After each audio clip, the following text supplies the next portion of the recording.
Bismillahirrahmanirrahim. Assalamualaikum warahmatullahi wabarakatuh. Innal hamdalillah nahmaduhu wa nasta'inuhu wa nastaghfiruh wa na'udzu billahi min shururi anfusina wa min sayyiati a'malina. Man yahdihillahu fala mudilla lahu wa may yudlil fala hadiyalah. Wa ashhadu an la ilaha illallah wahdahu la syarikalah wa ashhadu anna Muhammadan abduhu wa rasuluhu sallallahu alaihi wa ala alihi wa ashabihi wa man tabi'ahum bi ihsanin ila yaumiddin, amma ba'du. Ikhwani fillah rahimani wa rahimakumullah wa a'azakumullah yang senantiasa dirahmati oleh Allah Subhanahu wa taala. Kita akan kembali melanjutkan pembacaan kitab As-Sihru Khataruhu Atahassunu Minhu Kaifiyatu Hallihi. Dan malam hari ini adalah pertemuan yang ke berapa? 11. Ya. Kita sampai di halaman 29 ya. Benar? Qala al-muallifu hafizahullahu ta'ala, penulis kitab ini semoga Allah senantiasa menjaga beliau. Beliau mengatakan as-sahiru, ada judulnya, halis sahiru ya'ishu sa'idan. Apakah tukang sihir itu menjalani hidup dengan penuh bahagia? As-sahiru ya'ishu syaqiyan fi hadhil hayati. As-sahiru, tukang sihir itu, ya'ishu, dia menjalani kehidupan syaqiyan, dalam keadaan celaka, fi hadhil hayah, di kehidupan dunia ini. Faraqa sa'adatal hayati, dia memisahkan diri dari kebahagiaan hidup. Wa faqada halawatad dini, dan dia tidak bisa merasakan manisnya agama. Yakrahu sama'al qur'ani, tukang sihir itu dia membenci mendengarkan Al-Quran. Jadi kalau Al-Quran dibacakan dia benci, sempit hati, panas, tidak suka. Wa yakhafu minal adhani, dan dia takut dari kumandang adzan. Maka beberapa dukun itu kalau dengar suara adzan dia ngamuk-ngamuk itu, tidak betah dan benci. Itu sebagaimana disabdakan oleh baginda Nabi besar Muhammad sallallahu alaihi wasallam di dalam hadis sahih riwayat Muslim, idza nudiya lis-salati, ya, gimana itu hadisnya itu? Idza nudiya lis-salati adbara syaitanu wa lahu duratun. Apabila adzan, wa fi riwayatin idza budiya lis-salah, apabila dikumandangkan adzan untuk salat, adbara syaitanu, maka setan itu akan lari terbirit-birit. Walahu duratun, sambil terkentut-kentut, karena dia takut dengan suara adzan. Jadi kalau teman-teman itu menemui ada kasus kesurupan, benar-benar kesurupan ya, dia kesurupan itu diadzani sampai selesai, insya Allah setan lari, dia sadar. Kalau nggak sadar ada dua kemungkinan, dia bohong-bohongan, pura-pura kesurupan, atau dia itu tantrum, atau mengalami satu kondisi kejiwaan tertentu yang bisa difahami oleh ahli jiwa, bukan karena dia kesurupan setan. Ya, mungkin karena tekanan jiwa yang hebat sehingga dia menangis tertawa sendiri, bukan karena kelebonan jin, bukan. Atau di kalangan para pendaki ada orang terkena hipotermia, penurunan suhu tubuh dengan mendadak sehingga orang kehilangan kesadaran dan bertingkah laku aneh, tidak seperti perilaku manusia normal. Dan biasanya pendaki yang kena hipotermia ini disangka itu sebagai sebuah proses kesurupan, padahal bukan. Tapi kalau murni kesurupan, insya Allah diadzani itu dia akan setannya lari. Jazakallah khairan mas. Qala subhanahu, Allah subhanahu wa ta'ala berfirman, wa man, dan barang siapa a'rada an dzikri, berpaling dari peringatanku, fa inna lahu ma'isyatan dhanka, maka Sesungguhnya bagi dia penghidupan yang sempit. Wa nahsyuruhu yaumal qiyamati a'ma. Dan kelak kami akan membangkitkan dia pada hari kiamat dalam keadaan buta. Surat Thaha ayat 124. Ini berlaku untuk setiap orang yang memalingkan diri dari peringatan Allah Subhanahu wa taala. Tidak tunduk, tidak patuh, tidak meyakini, mengimani apa yang telah digariskan oleh Allah dan Rasul-Nya, terutama yang berkaitan dengan masalah prinsip-prinsip akidah. Saat seseorang itu memiliki akidah yang bertentangan dengan Al-Quran dan Sunnah, maka ia akan diberikan penghidupan yang sempit. Jadi teman-teman sekalian, kalau dalam perjalanan kehidupan kita yang tidak lama ini, kita terkadang merasakan kesempitan hidup, dada yang sesak, gelisah, tidak tenang. Itu bisa jadi terkadang penyebab utamanya karena kita ini terlalu lama, terlalu sering mempertahankan sikap memalingkan diri dari peringatan Allah Subhanahu wa taala. Itu.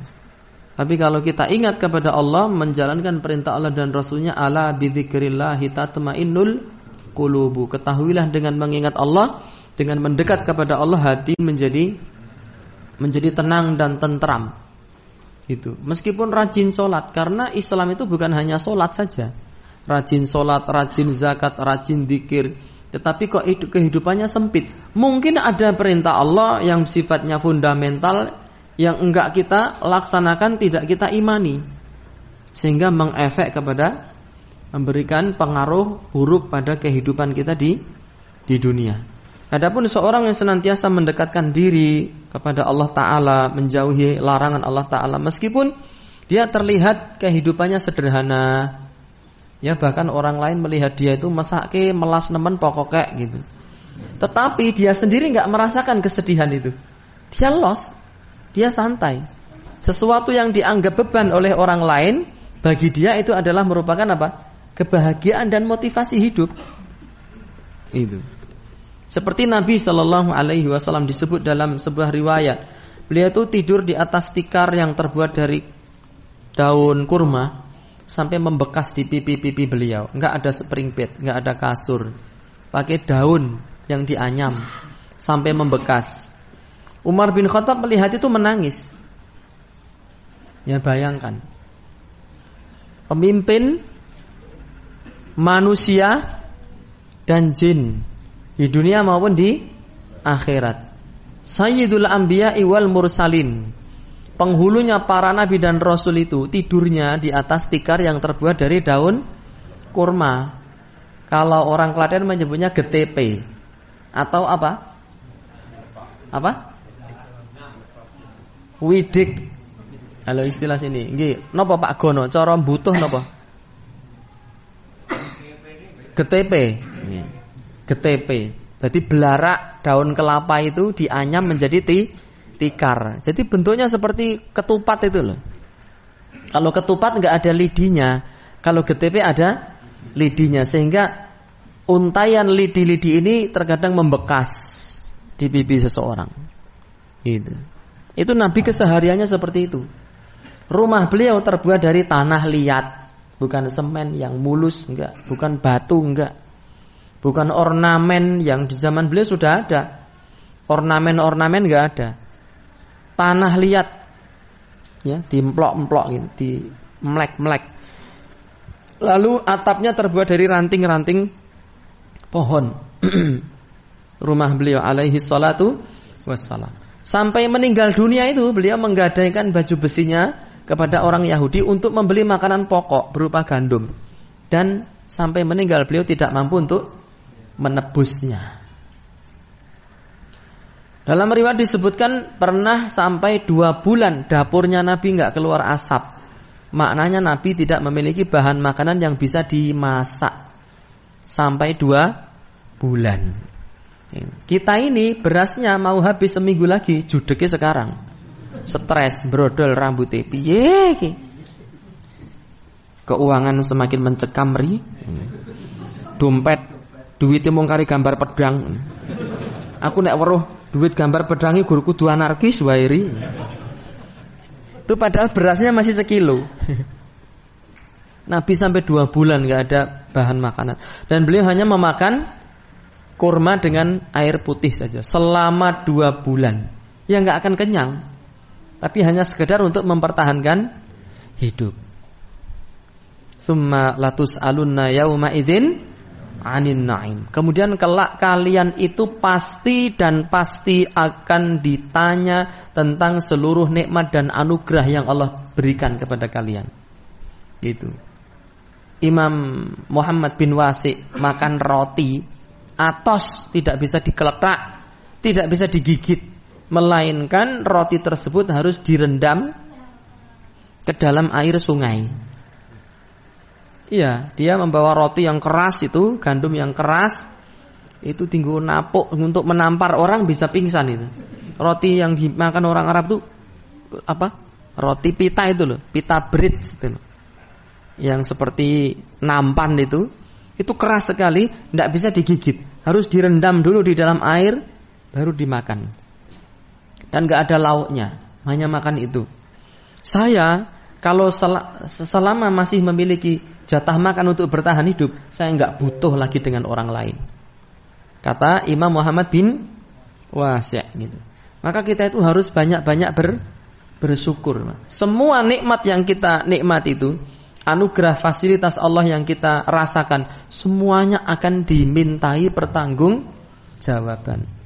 Gue mau madang, wareg, enak, mangan mie ayam, itu terus hasil tenaga yang dihasilkan dari mie ayam itu kamu gunakan untuk apa? Ya, habis makan mie ayam, ya mulutnya jadi kuat untuk menghibah. Naudzubillah min dzalik. Ya apa enggak? Kakinya kuat setelah makan steak, ya. Steaknya yang double beef, waduh. Ada yang triple beef, waduh. Apa jenenge kuwi? Dagingnya itu apa namanya? Sirloin. Sirloin lapis 3. Itu 1 paket. Dia beli 3 paket. Jadi lapisnya piro? 9. Setelah roso, setelah kamu kenyang, kuat, apa yang kamu lakukan? Turu. Ngorok. Senggar, senggur. Semua nikmat yang Allah berikan itu akan dimintai pertanggungjawaban. Barang-barang kita harganya mahal, yang enggak kepakai, enggak berguna, nanti akan dimintai pertanggungjawaban oleh Allah Ta'ala. Ya, antum beli barang mewah sementara tetangganya lapar, dan antum tahu loh, kalau enggak tahu beda cerita. Ya, dan antum membiarkan itu, dan nikmat dengan keadaan itu, ya akan dimintai pertanggungjawaban. Makanya Nabi saat ditanya, wahai Nabi, engkau ini seorang pemimpin, kenapa engkau tidur sampai seperti ini? Kata Nabi, apa urusanku dengan dunia? Jadi terkadang teman-teman kita itu harus sesekali menolak dunia yang datang kepada kita dengan cara halal.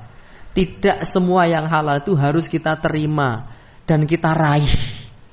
Terkadang kita perlu menjaga jarak dengan dunia pada beberapa situasi dan kondisi. Agar apa? Agar kita tidak termasuk orang yang rakus, agar kita tidak termasuk orang yang lena dengan dunia. Membiasakan diri menikmati fasilitas. Jadi saat nanti kita menghadapi kesulitan itu, kita langsung oleng, Mbak. Langsung jomplang, bersetubuh dengan bumi, tiarap gitu ya. Ya, nggak bisa berdiri tegak. Gitu. Seperti itu. Karena dia terbiasa mendapatkan apa? Fasilitas dan tidak pernah mengalami apa? Kesulitan hidup. Anak-anak kita itu saat meminta enggak semuanya harus dikabulkan, meskipun kita mampu untuk membelikan.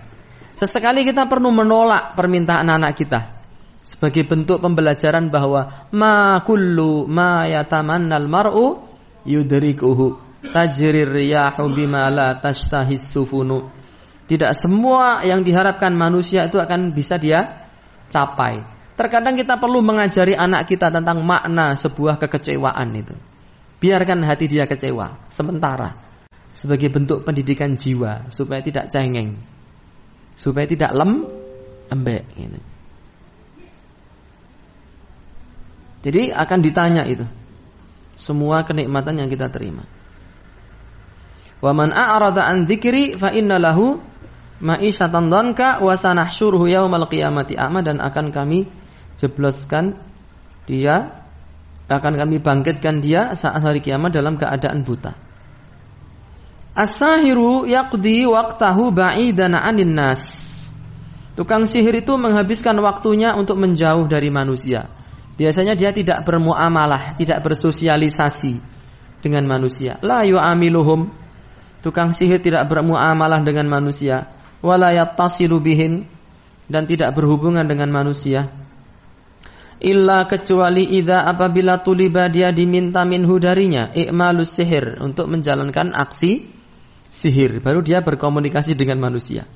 Wa ilhaqud darari bin nas, dan kecuali saat dia diminta untuk menimpakan madorot kepada manusia. Itu tugasnya tukang sihir itu, menimpakan madorot kepada manusia yang tidak bersalah. Visi misinya dia begitu. Kalau tidak ada aksi, tidak ada misi, maka dia lebih suka mengurung diri dan tidak bermuamalah dengan manusia. Gitu. Biasanya dia memiliki satu ruang rahasia di dalam rumahnya yang tidak boleh dimasuki orang. Nah, disitulah dia, ya, berkasih mesra dengan setan-setan yang menjadi perewangan dan membantu aksi sihirnya itu. Wa yasifu Syekhul Islami rahimahullahu taala, dan Syekhul Islam itu mensifati halas sahiri, situasi dan kondisi seorang tukang sihir, biqaulihi, dengan ucapan beliau, mulabisan lin najasat. Tukang sihir itu senantiasa bergumul dengan benda-benda najis. Mu'asyiran lil kilab, dan dia itu mesra atau dekat-dekat dengan anjing. Ya'wi ilal hammamat wal qammamin wal maqabiri wal mazabil. Dia itu suka mengungsi, suka ndekem di al-hammamat, WC-WC, toilet-toilet. Ya, makanya orang yang biasanya memiliki aktivitas suka menyihir, aktivitas perdukunan, ya dia tuh sukanya dengan tempat-tempat yang kotor, toilet, sapi treng kayak gitu. Ya, terus wal qammamin wal maqabir wal mazabil, tempat-tempat sampah, kuburan, dan juga tempat-tempat yang kumuh. Raihatuhu khabisah. Tukang sihir itu, dukun itu baunya apa? Khabithah, busuk. Baunya apa? Busuk. La yatatahharu at-taharata asy-syar'iyyah. Dia baunya busuk karena mandinya mungkin tiap malam satu suro saja. Mandinya setahun sekali. Kokot bolotnya kan nunggu nandur jagung. Ya tukul. Kalaupun dia rajin mandi, karena ada di zaman sekarang itu dukun yang berpenampilan itu parlente, necis, merecet, Pak. Seperti seorang presiden direktur. Jangan salah sangka presdir ngeprestur jedir. Presdir itu presiden direktur. Ya, necis dia, pakai sepatu pantofel mengkilat, pakai celana kantoran, pakai jas, pakai dasi. Ya, rambutnya itu pakai minyak rambut orang aring gitu. Sehingga penampilannya itu bersih ya. Tetapi kata beliau, la yatatahharu at-taharata syar'iyyah. Dia itu tidak bersuci dengan model bersucinya yang diperintahkan oleh Allah sesuai syariat. Gitu. Kalaupun mandi hanya sekedar nyari wangi saja, tidak mengangkat hadas, dan tidak membersihkan najis. Ya, tiap hari bergumul dengan anjing, ya guratus tok. Padahal Nabi memerintahkan untuk dicuci 7 kali. Salah satunya dicampur tanah. Bal yuhyi lailahu bil abkhirati wal awradi syaitaniyah. Bahkan dia menghidupkan malamnya dengan asap-asap menyan dan dengan wirid-wirid setan. Ya. Hai penguasa kegelapan gitu. Aku adalah teror yang mengguncang malam gitu. Itu wiridnya siapa? Dukun. Dak-windak. Sing guyu wong jadul kuwi mesti. Wong saiki opo to kuwi iki ngono? Pikiran dhewe kono. Wa tamtamati syirkiyah, dan dia menghidupkan malamnya itu dengan bisikan-bisikan syirik, mantra-mantra syirik. Fi amakin mudlimah, di tempat-tempat yang gelap gulita. Napa pati geni, apa ngerong di dalam gua. Saya kan pendaki gunung ya. Pernah saat saya mendaki Gunung Ciremai itu, ada seseorang yang mendaki gunung tanpa peralatan pendakian gunung yang memadai. Dia berasal dari Karanganyar. Dan dia seorang diri. Dia enggak bawa bekal makanan. Dia hanya minta-minta kepada pendaki yang lain. Waktu itu saya menginap di Goa Walet, Gunung Ciremai, gunung tertinggi di Jawa Barat. Jadi ada bekas letusan gunung itu meletus gitu. Ini misalnya gunung ya, bagian sisinya meletus terus membentuk sebuah goa. Lah, saya nginep di situ.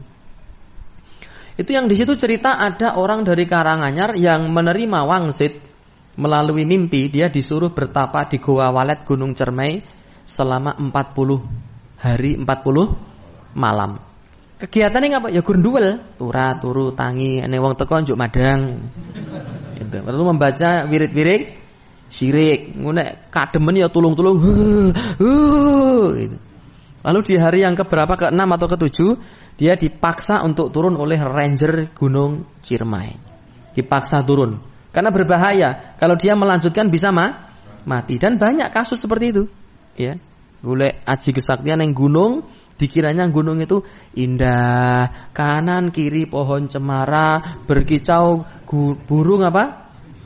Kutilang, trilili. Apa tumon enek manuk kutilang manggunge trilili. Nek rawong weng, ya apa enggak? Bintang kecil di langit yang biru, ono. Bengi ngene iki biru. Le jan gawe iki ra cetha blas ra. Ora mutu. Nggih. Pelukismu agung, sudah menetapkan pelukismu agung. Bar kuwi tekon siapa gerangan. Piye kowe iki? Ning yo sebene bacot ngono ya. Jadi endingnya dia itu dipaksa turun dari Goa Walet oleh ranger Gunung Ciremai karena dia masuk itu juga legal, tidak melalui apa? Simaksi resmi. Ya, lalu meresahkan keadaannya para pendaki yang lain gitu. Dan dia itu yaitu orang pecinta klinik itu suka mendatangi tempat-tempat yang gelap itu, guwa, neng jurang. Ya, saya mendatangi itu, tapi kan saya tidak dekem di situ. Saya bawa tenda, Mas, dan bawa senter. Ya nggawa mie instan barang gondok kadang-kadang. Wala yatanadzafu, dan dia tidak membersihkan dirinya, kata Syekhul Islam Ibnu Taimiyah rahimahullah. Maka kalau ada tukang sihir ya, necis merecet, itu saya secara pribadi ora percaya itu. Itu dia hanya acting menjadi tukang sihir, seolah-olah bisa melakukan hal-hal gaib, padahal dia hanya acting pendusta. Kalau tukang sihir yang beneran itu rata-rata ya itu apa namanya? Kutul bin buluk bin letek gitu. Kalau ada mie letek harusnya ada mie kutul gitu. Karena dia suka dengan tempat yang kotor, sampah dan tempat-tempat gelap. As-sahiru ba'isun fil hayah la yanamu fil laili qariran wa la yastayqidu fin nahari sa'ida. Hidupnya itu ruwet. Dia tidak bisa tidur di malam hari dengan tenang. Iya. Dan itu ada yang apa namanya? Ngaku sendiri. Para pecinta klenik, ahlul klenik wal khurafat wal ngapusi wal gedebus itu tidak tidur di malam hari dengan tenang. Ada yang bilang langsung ke saya, ngaku seperti itu. Ada yang tidak langsung. Contohnya malam ini nih, saya menerima kiriman. Apa ini kira-kira? Dari orang yang tidak tenang hidupnya. Baru tak buka ini tadi, ki apa to jane? Ternyata isinya ini mani gajah lho. Mani gajah ini rupane aja. Iki le njupuk piye ngono mani gajah. Le nadai kepiye, Mas? Bang Naen tahu mungkin caranya gimana? Cara ngambil mani gajah, Bang? Ya, hah? Disentil gitu. Diselendhik gini, ayo metuwa gitu. Malah ditendang antum kan. Ini ada akar bahar. Ini gelang ini dari akar pohon katanya.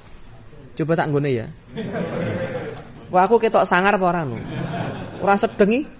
Tanganku gegedan. Ora cocok saya. Akar bahar. Ini ada apa iki yo? Wah, ini ini. Cemeti amal rasuli kayaknya. Nih. Ini mak lampir takut sama ini.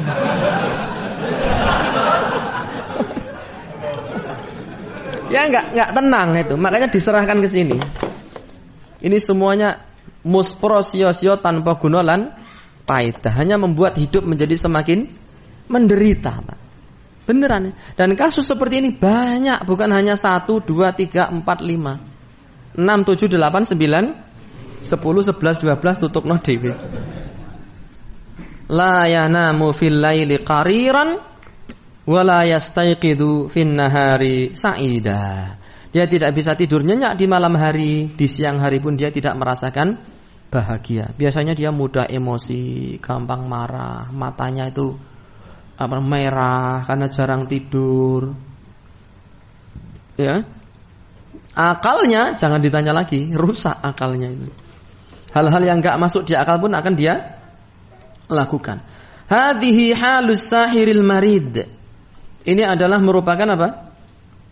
Kondisi dari tukang sihir. Al-marid bermakna al-khabis, yang busuk.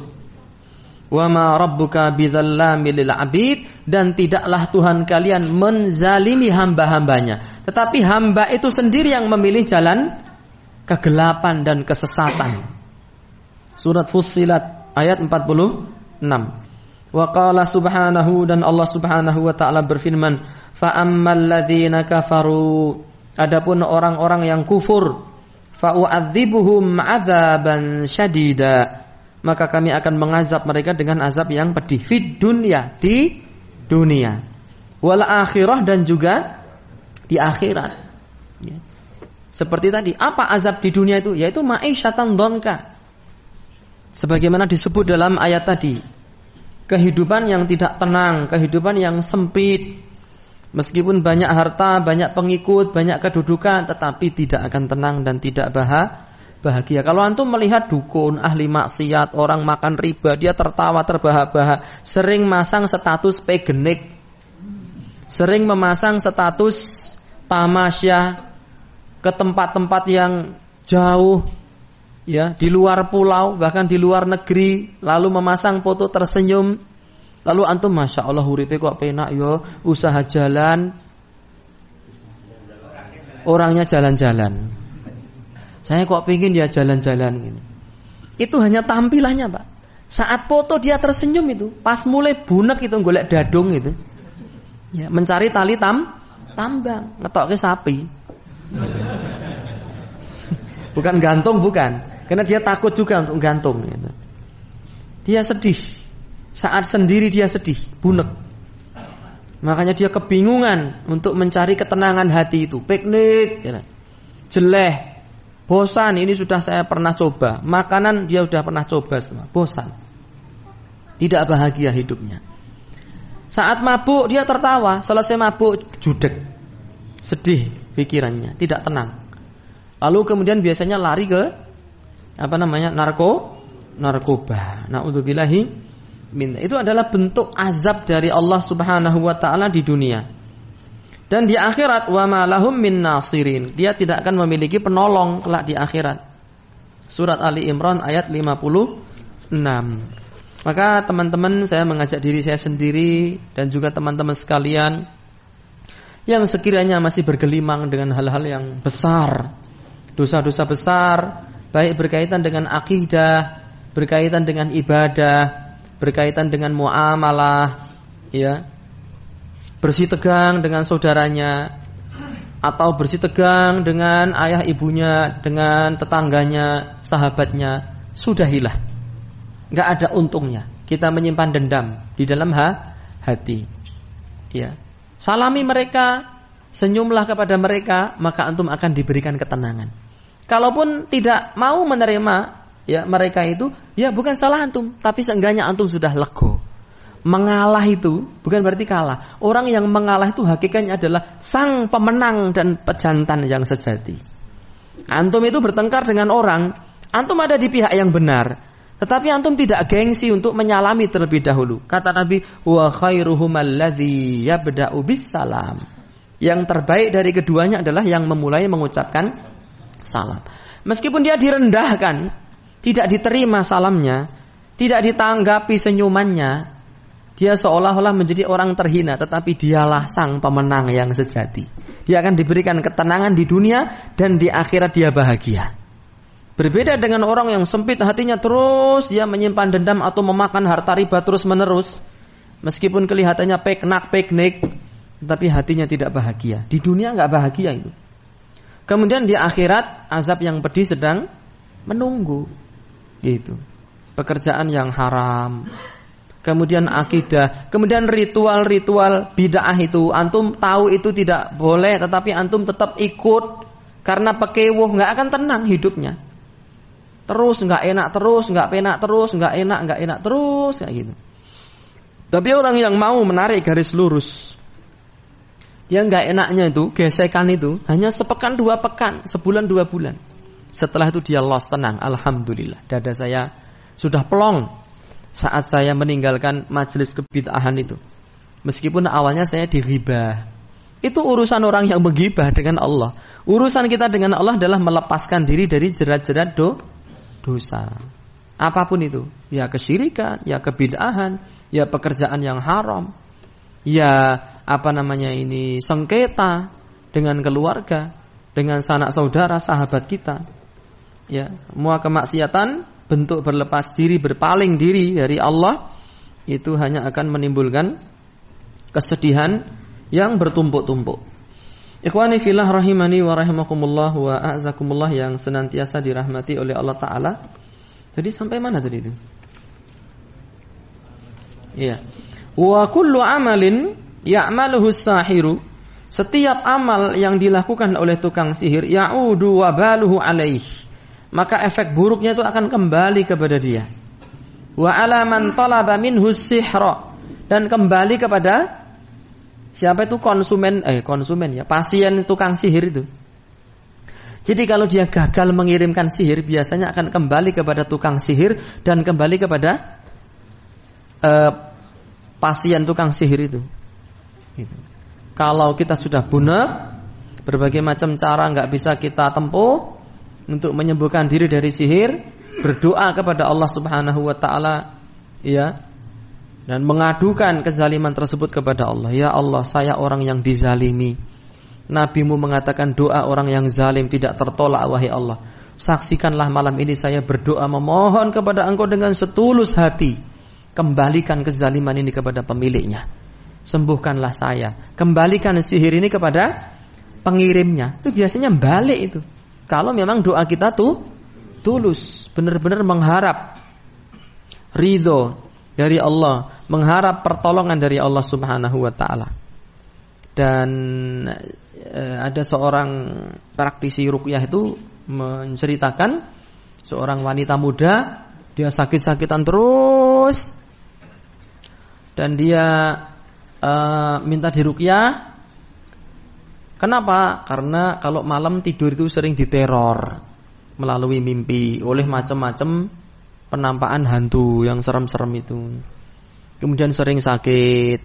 Kata praktisi ini, sebelum tidur berwudu, kemudian mendekatkan diri kepada Allah, sholat 5 waktu dijaga, sholat malam, kemudian zikir pagi petang, zikir setelah sholat, lalu sebelum tidur berwudu dan membaca wirid-wirid yang sesuai sunnah. Kulhu falak nas ayat kursi ditiupkan ke telapak tangan, diusapkan ke seluruh tubuh, diulangi 3 kali dan berdoa kepada Allah. Ya Allah, pertemukan aku dengan jin yang mengganggu diriku, berikan aku kekuatan untuk membunuhnya. Dan dia mimpi ketemu dengan manusia berkepala kebo yang mengejar-ngejar dia. Lalu dia melawan manusia berkepala kebo itu, ditusuk pakai pisau, mati. Mati dan kebo itu berubah menjadi wajah tantenya, bibinya. Kemudian dia bangun tidur, keesokan harinya bibinya itu sakit dan muntah darah sampai mati. Itu kalau kita sudah gempung, putus asa, adukan semua kepada Allah kezaliman tersebut dan minta kepada Allah agar kezaliman itu dikembalikan kepada pelakunya. Karena di antara doa yang tidak ditolak adalah dakwatul mazlum. Doanya orang yang dizalimi. Qala subhanahu, Allah subhanahu wa ta'ala berfirman, wala yahiqul makru sayyi illa bi ahli. Ya, makar yang buruk itu, ya, resikonya, efek buruknya tidak akan kembali kecuali kepada si pelakunya. Surat Fatir ayat 43. Kan saya pernah menceritakan di masjid ini juga, ada salah satu guru saya, bukan praktisi ruqyah, nggak ngerti apa-apa tentang ruqyah, pokoknya hanya baca hadis gitu. Mendirikan pesantren, didatangi oleh dukun di kampung itu yang memerintahkan agar pondok itu jangan diteruskan. Nah, Ustadz marah, apa hak kamu melarang-larang orang mendirikan pondok? Kata dukunnya, kalau kamu tetap nekat, maka malam ini saya akan mengirimkan teluh brojo, yaitu santet kelas premium, bukan yang etek-ewer, bukan ya. Ustadz ini marah, ditantang begitu, karena beliau memang orang timur, ditantang begitu dia mencak-mencak. Ya, dia malah marah lalu mengusir dukun tersebut. Setelah dukunnya pergi, Ustadz ini takut, kok saya nantang dukun ya untuk melemparkan santetnya.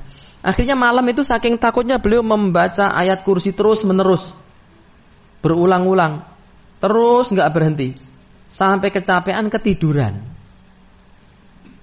Setelah itu bangun itu menjelang subuh, beliau sholat subuh, selesai sholat subuh pulang itu dukun itu sudah ndodok di, kalau orang Jawa tritis, bahasa Indonesianya apa?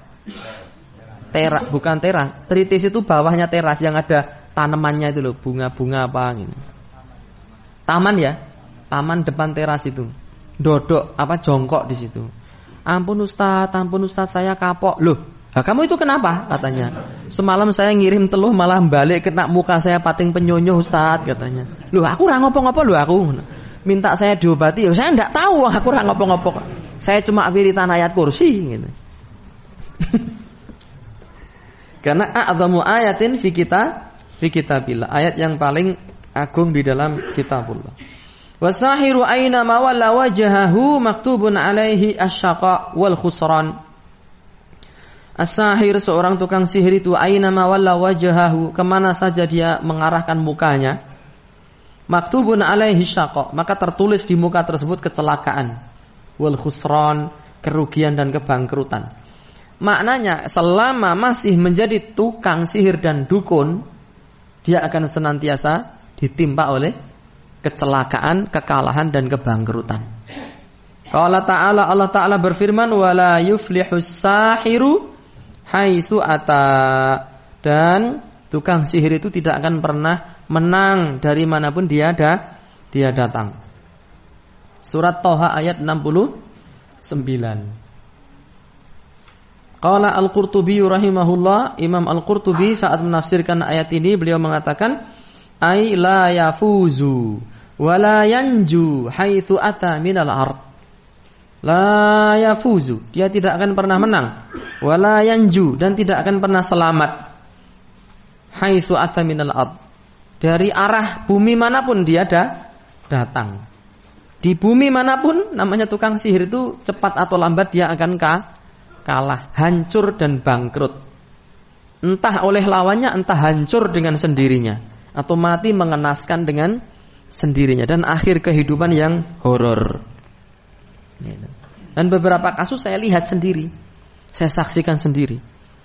Seorang yang terkenal kondang buka praktek sebagai dukun, ya sepanjang hidupnya dia tidak menikah, dia hidupnya kaya memang, secara harta dia kaya dan dihormati. Lalu setelah mati itu matinya mengenaskan, dan rumahnya itu ya nggak ada yang berani mendatangi sampai sekarang. Jembrung, mengenaskan, mengerikan sekali. Akhir kehidupan dari para dukun. Na'udzubillahi min dzalik. Illa man rahimahullah wa tab. Kecuali orang yang dirahmati oleh Allah kemudian dia mau bertaubat. Dan banyak dukun-dukun yang kemudian dia berlapang dada menerima kebenaran hidayah, cahaya Al-Quran dan Sunnah, ya, lalu dia ikut ngaji. Banyak Pak, bukan cuma 1, 2, 3, 4, 5, banyak. Saya sendiri menemui beberapa di antaranya eksis pengajian, ya, sampai akhir hayatnya.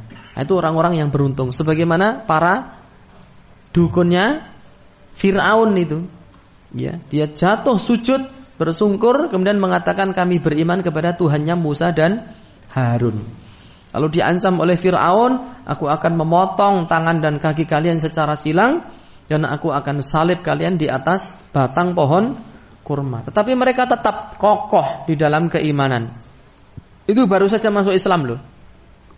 Lah wae dhewe sing suwe menolak ritual syirik, menolak ritual bid'ah ingih nyelekuti simbas-simbis. Isu aku nek mati sing mendem sapa ya menungso. Pepete ra dipendem ya wis bene. Lah soalnya saya takut ya nek bandosa nggih wong nek ra meru ritual mati budal dhewe. Itu mayit yang lebay. Mati kok gagas mayit barang sing ngubur sapa. Pepete ra dikubur wis bene. Ya. Kalau kita takut dengan perlakuan manusia, kenapa kita takut dengan ancaman Allah Subhanahu wa ta'ala? Lalu enggak ikut, alasannya apa? Alasan itu bisa dibikin 1001 macam. Nah, yang penting jangan bohong. Mengarang boleh, tapi jangan bohong. Piye kuwi mengarang kok jangan bohong? Kenapa kok kamu enggak ikut ritual malam ini? Oh, saya ada acara lain kok. Acaranya apa ya? Terserah saya, mau ngangkring. Mau saya ngaji di masjid, turun nang masjid sewengi boleh apa enggak? Boleh. Insyaallah antum tidur di sini.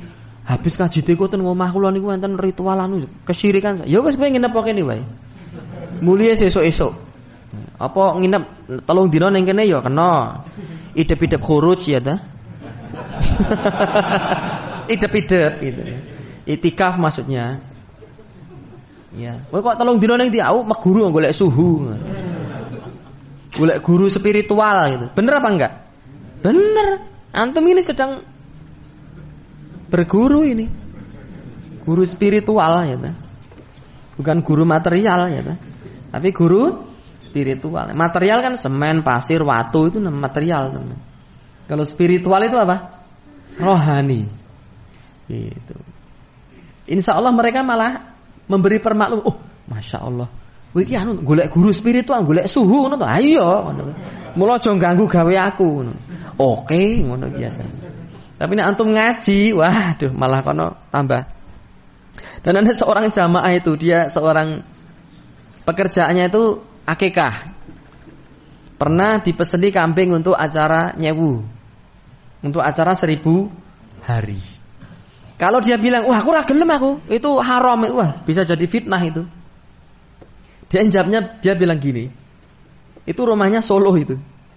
Dekat Sadon itu, tahu kampung Sadon Solo, dekat Palang Sepur itu.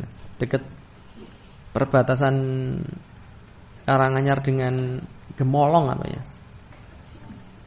Dia dipeseni kambing 3 untuk acara nyewu atau peringatan 1000 hari kematian. Dia bilang begini.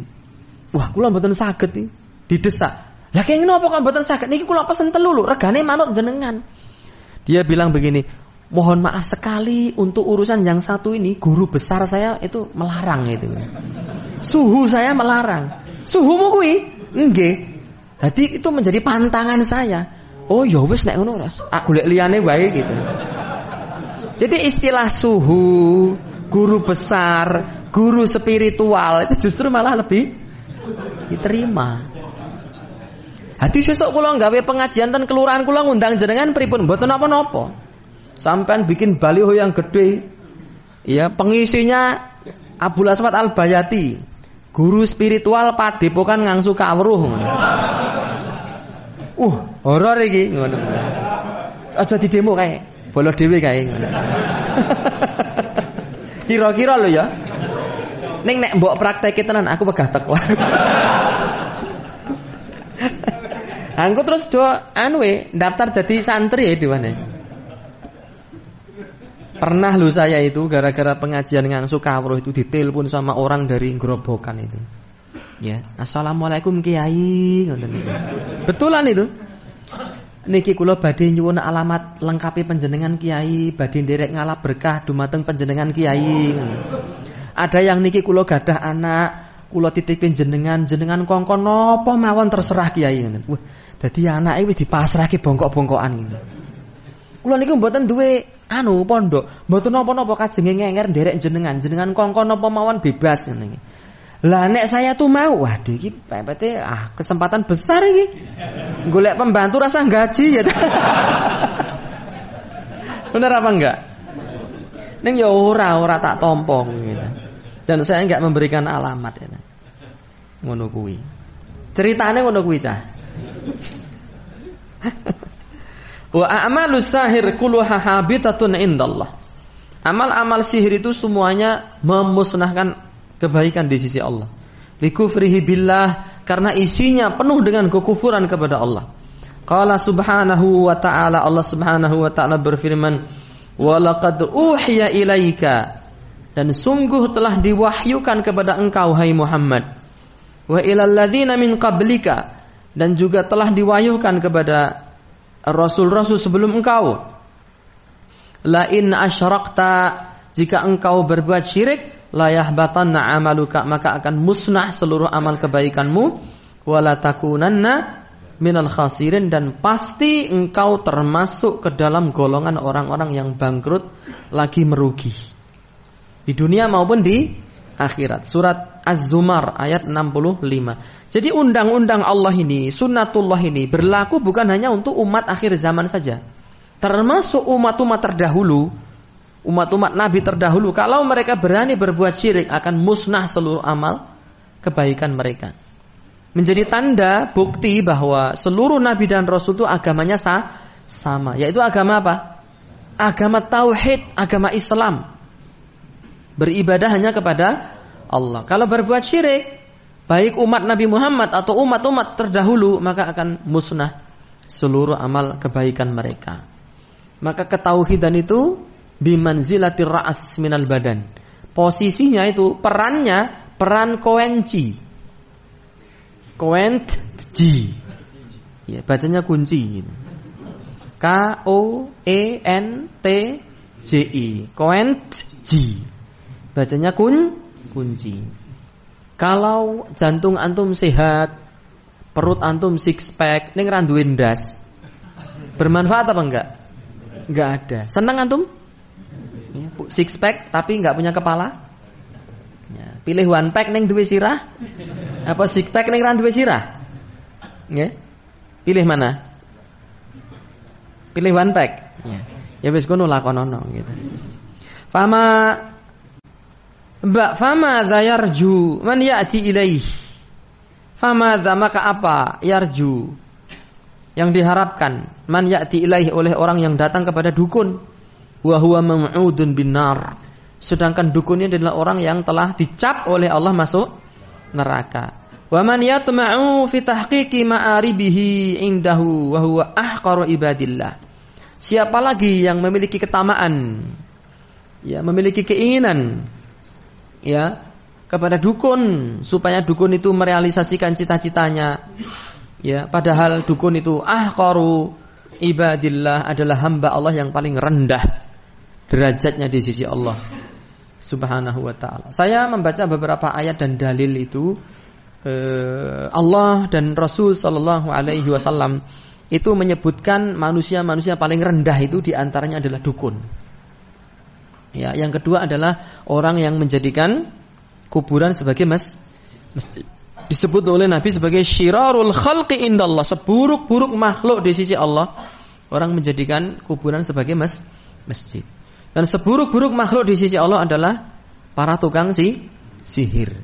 Itu.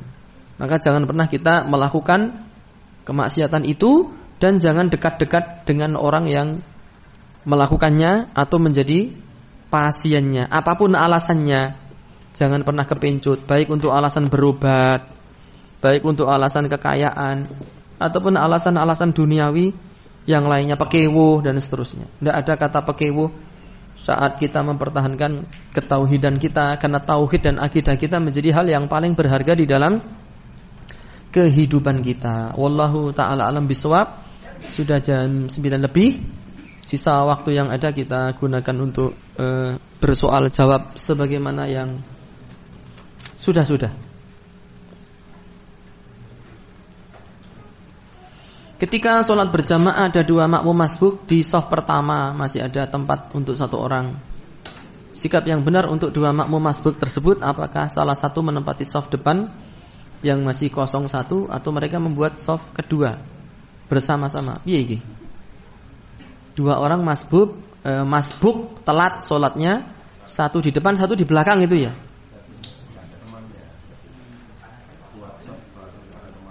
Buat shaf baru. Kan dia sama-sama masbuk. Ya dia hanya melakukan sholatnya sendiri-sendiri. Ya.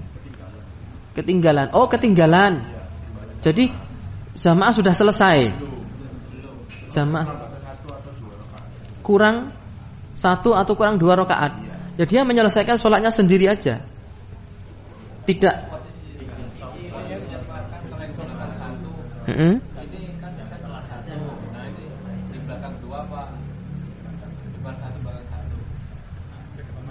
Ya karena dia tidak berkaitan, tidak sholat jamaah lagi, dia sholat sendiri-sendiri sesuai dengan posisinya sendiri-sendiri. Oh, jamaah masih berlangsung.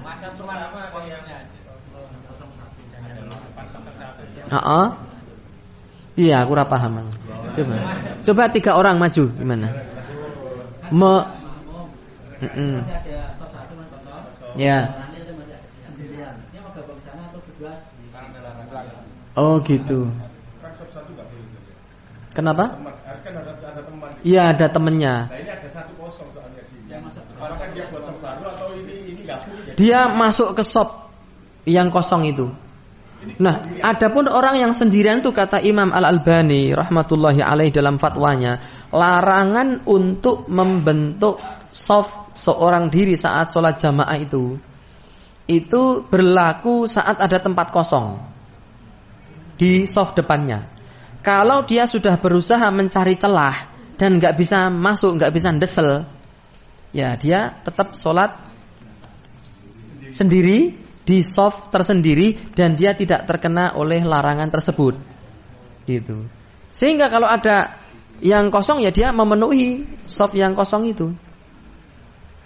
Karena shaf yang terputus itu juga larangan. Gitu. Ya, yang satu larangan bisa kita lakukan, yang satu larangan karena memang dia nggak ada peluang untuk menghindar dari larangan tersebut. Aram desel ra iso. Maka dia meminimalisir larangan yang paling sedikit madorotnya. Gitu ya. Semoga difahami. Wallahu taala alam. Jadi sendirian tadi enggak ada masalah. Kenapa? Yang sendirian tadi enggak ada masalah tadi. Harusnya dia kalau tahu softnya kosong itu dia maju masuk tadi.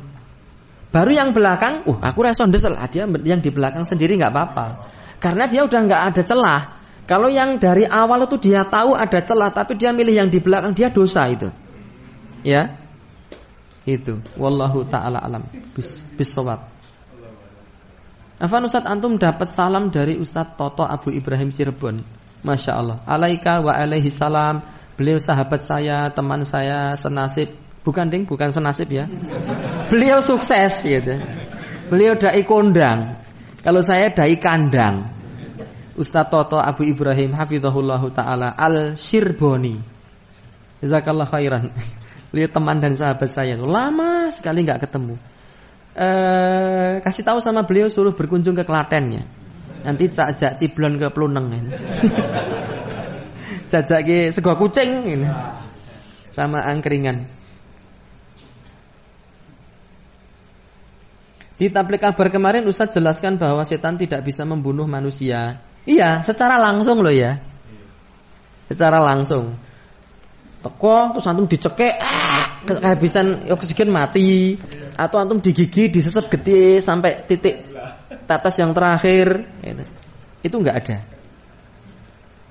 Terus tapi bagaimana halnya dengan perkelahian antara manusia dan ular yang kedua-duanya mati? Terus bagaimana ketika sihir bisa membuat sakit dan bahkan bisa membuat mati yang terkena sihir? Yang pertama, kan kemarin saya juga sudah menjelaskan. Kalau antum menyimak tabligh akbar itu dengan baik, jin itu bisa dibunuh dalam 3 keadaan. Benar apa enggak? 1 saat apa? Dia menampakkan diri, baru dia bisa dibunuh. Iya. Ini kan kasusnya jin itu tidak bisa membunuh. Kan antum pertanyaannya gitu. Iya toh? Kemarin Ustaz menjelaskan bahwa setan tidak bisa membunuh manusia, kan gitu. Tapi kalau dia menampakkan diri dalam alam nyata, akan berlaku hukum alam nyata, hukum manusia. Dia bisa membunuh dan kita juga bisa membunuh dia. Mana dalilnya? Hadis sahih riwayat Muslim. Nah, ada sahabat Nabi yang muda belia, muda tumaruno, gagah prakoso, birawa tur sentoso. Ikut perang dalam peristiwa Khandaq, perang Khandaq. Beliau minta izin kepada Nabi untuk pulang, hatinya enggak enak, gelisah. Dan dia itu pengantin baru, Pak. Pengantin anyar. Lalu Nabi memerintahkan bawa tombak. Karena suasana perang. Kalau kamu ketemu musuh, kamu bisa membela diri. Begitu pulang dia melihat istrinya ada di luar rumah. Ini Sahih Muslim. Istrinya ada di luar rumah, dia marah. Karena sahabat itu sangat pencemburu. Dia enggak rela istrinya nongkrong di luar rumah dilihat orang-orang lewat. Dia enggak rela. Dimarahi. Istrinya bilang, "Mas, jangan marah Mas, periksa di rumah ada apa." Begitu masuk ada ular besar. Lalu terjadi duel antara sahabat dengan ular tersebut. Ditombak kena jelek. Dikiranya ular ini mati. Ternyata dia masih bisa menyerang dan menggigit sahabat tadi. Apa yang terjadi? Dua-duanya mati. Dan saat kabar itu sampai kepada Nabi, Nabi mengatakan, "Inna bil madinati jinnan qad aslamu."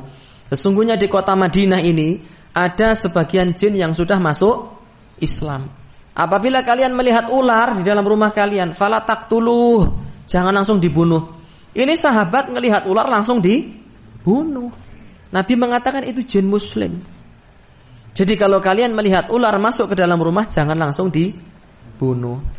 Bal adzinu lahum salasata ayam, tapi kasih izin kepada ular tersebut 3 hari. Wa fi riwayatin harrijuhu salasa marrat, usirlah 3 kali. Kalau diusir 3 kali kok enggak pergi, faktuluh, bunuhlah dia. Innama huwa syaiton, dia itu setan. Nah, kalau dia jelmaan jin muslim, pergi kamu, ini bukan tempat kamu. Cara ngusirnya bagaimana? Ya sesuai dengan bahasa kita. Kalau antum hidup di pedalaman Sunda, ya, lalu ada ular, jangan diajak ngomong pakai bahasa Jawa. Ya. Kumaha aing, goblok aing gitu misalnya. Misalnya loh ya. Aing itu aku apa sampean ya? Oh, kalau sampean apa? Maneh ini. Goblok maneh gitu. Maneh kan orang Jawa kok ngomong pakai simkuring, orang Sunda goblok gitu misalnya. Misalnya ya. Nah. Saya mohon maaf kalau tajwid Sunda saya kurang fasih itu. Ya kalau antum ada di Sunda ya diajak ngomong pakai bahasa Sunda. Karena jin itu kunna tara'iqa qidada. Kami bangsa jin itu memiliki metodologi hidup yang bermacam-macam, sama seperti manusia. Ya, tara'iqa qidada itu ditafsirkan oleh para ulama, metodologi hidup, tata cara hidup yang beraneka ragam. Kalau manusia itu ada yang rakyat jelata, jin ada yang rakyat jelata. Manusia itu memiliki beragam bahasa, jin pun punya beragam bahasa. Kalau jinnya Sunda, ya dia pakai bahasa Sunda. Makanya pernah ada orang Klaten ini, Pak, merantau di Sunda sana. Dia pecinta kelilik wal khurafat di sana. Ya, akhirnya dia ketampelan jin Sunda. Pulang kampung ke Klaten, di ruqyah itu ustadznya nggak bisa bahasa Sunda, jinnya ngomong pakai bahasa Sunda. Ya ra nyambung toh. Ruwet iki. Itu. Tapi kalau antum hidup di Jawa ya, sumingkir kowe saka papan kene. Iki papan dunungmu. Kalau memang dia jin muslim itu, dia akan pergi itu. Baik dengan cara yang masuk akal atau tidak masuk akal. Karena jin kan makhluk gaib. Tahu-tahu ditinggal mikir, wis ra enek iki mau ndlesep nang ndi goleki bongkar enggak ketemu. Tapi kalau sudah diusir 3 kali dia masih bertahan, bunuh. Karena dia adalah setan. Yang pertama, kalau jin menampakkan diri bisa dibunuh. Yang kedua, saat jin merasuki manusia, dia bisa dibunuh dengan cara diruqyah, dibacakan ayat Al-Quran. Yang ketiga, dia bisa dibunuh melalui apa kemarin? Nah itu, nanti dimurojaah lagi. Adapun gangguan secara langsung ya, dia tidak menampakkan diri itu, seperti Ana bilang itu. Ya hanya suara ketawa, lalu bau wangi, mambu kecing, Terus mungkin ada pergerakan benda tertentu, jendelane tutup dhewe gleng, gak usah takut, matur nuwun ngono wae. Jendeleku mbok tutupke gitu tok. Gitu. Pintu ditutupke, matur nuwun gitu tok. Gitu aja, los, biasa saja. Dan berusaha untuk berpikir ilmiah, oh paling kena angin. Oh paling pancal kucing kayak gitu. Jangan malah antum memasang muka horor, muka serem, muka takut, semakin dipermainkan antum. Kata para ulama, setan itu seperti anjing. Antum dijegoki kiri melayu tambah diuncit, tambah diuyak. Tapi antum ndodok gini ngambil batu sambil berdiri, dia lari. Gitu. Ta'awud, a'udzubillahi minasyaitonirrajim. Los gitu. Biasa aja. Apalagi saat berada di tempat yang sepi, serem. Itu memperbanyak ta'awud. Wallahu ta'ala alam. Apa hukum berjalan di keramaian pada saat ada acara tradisional ataupun lainnya? Apakah saya termasuk terkena dosa syirik? Ya enggak, melaku tok liwati. Enggak semudah itu. Kalaupun antum rono dolan, aku pengen nonton kahanan, tidak mencapai derajat kesyirikan. Tapi antum berdosa karena ta'awun, mendukung. Tetapi tidak sama dengan orang yang memiliki akidah syirik. Itu antum dodolan di situ. Kathok cengkrang sing nggote dawa nganggo jubah. Dodolan ning acara sik aja ngomong sik. Ning acara apa ya? Sing ra mutu ngono lho. Acara larung sesaji misalnya, larung sesaji. Atau acara debus. Atau acara ini tuyul fair misalnya, pameran macam-macam varian tuyul gitu misalnya. Melayani jual beli tuyul grosir maupun eceran. Lantum ikut jualan es teh ning kono, es teh ngono. Itu antum dosa. Ikut mendukung, ikut berta'awun, tetapi dosa antum tidak sama dengan pelaku kesyirikan. Jadi Islam itu menghukumi dengan proporsional, sesuai porsinya. Seorang yang berdoa minta kepada orang mati itu syirik akbar. Tapi seseorang yang berdoa di kuburan karena meyakini ini kuburan wali, kalau saya berdoa di sini lebih mustajab karena dia dekat dengan Allah, jadi saya berdoa di kuburannya dia, doa saya lebih diterima oleh Allah. Tapi saya doanya tetap kepada Allah. Ini tidak syirik akbar, itu bid'ah, Pak. Iya. Jadi proporsional menghukumi itu. Sesuai porsinya. Tidak gebyah-uyah. Nggur mlaku ning gone wong tuh minta syirik kok lalu ikut-ikutan syirik. Enggak seperti itu. Kecipratan dosa iya, berdosa iya. Kenapa? Karena ikut ta'awun. Tapi kalau antum sekedar lewat, antum bawa pasien, ya ambulan yang kejet-kejet, ya sentik-sentik, ya harus segera mendapatkan pertolongan. Jalan terdekat itu ya melalui ritual tuyul fair tadi itu. Kalau melewat jalan tuyul fair antum butuh waktu setengah jam, kalau muter butuh waktu 3 jam.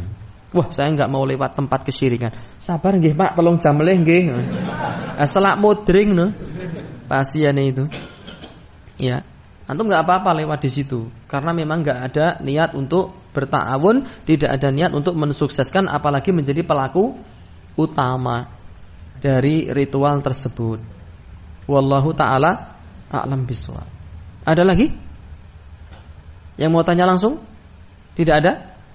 Kalau tidak ada kita cukupkan pertemuan pada malam hari ini. Semoga bermanfaat. Mohon maaf jika ada salah kata, hal-hal yang kurang berkenan. Wa sallallahu ala nabiyyina Muhammadin wa alihi wa sahbihi wa sallam wa akhiru da'wana alhamdulillahi rabbil alamin. Assalamualaikum warahmatullahi wabarakatuh.